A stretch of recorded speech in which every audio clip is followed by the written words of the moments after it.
ममता झा समस्त मिथिलावासी के गोर लागे छी। मरवा पर जहन बरुआ भीख मांगे छे तै कालक गीत गाबे जा रहल छी। जय मिथिला, जय मैथिली, जय मां जानकी।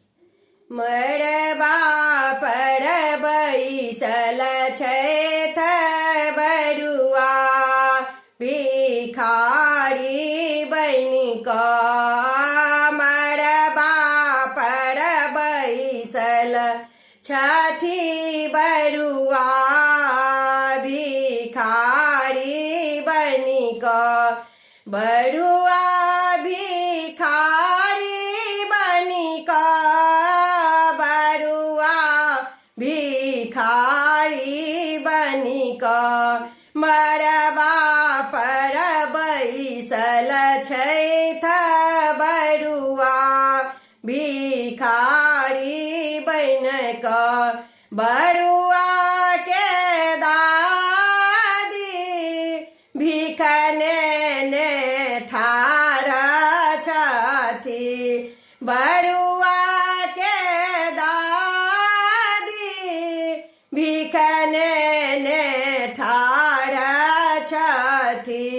भीखो नहि लै छथि बरुआ भिखारी बनि कऽ। भीखो नहि लै छैथ बरुआ भिखारी बनि कऽ। मरवा पर बैसल छैथ बरुआ भिखारी बनि कऽ। बरुआ के नानी भीख नेने ठाढ़ छथि। बरुआ के नानी भीख नेने ठाढ़ छथि। बरुआ के मामी भीख नेने ठाढ़ छथि। सोना के चेन मंगै छथि बरुआ भिखारी बनि कऽ। सोना के चेन मंगै छथि बरुआ भिखारी बनि कऽ। मरवा पर बैसल छैथ बरुआ भिखारी बनि कऽ। बरुआ के आमा भीख नेने ठाढ़ छथि। बरुआ के मौसी भीख नेने ठाढ़ छथि।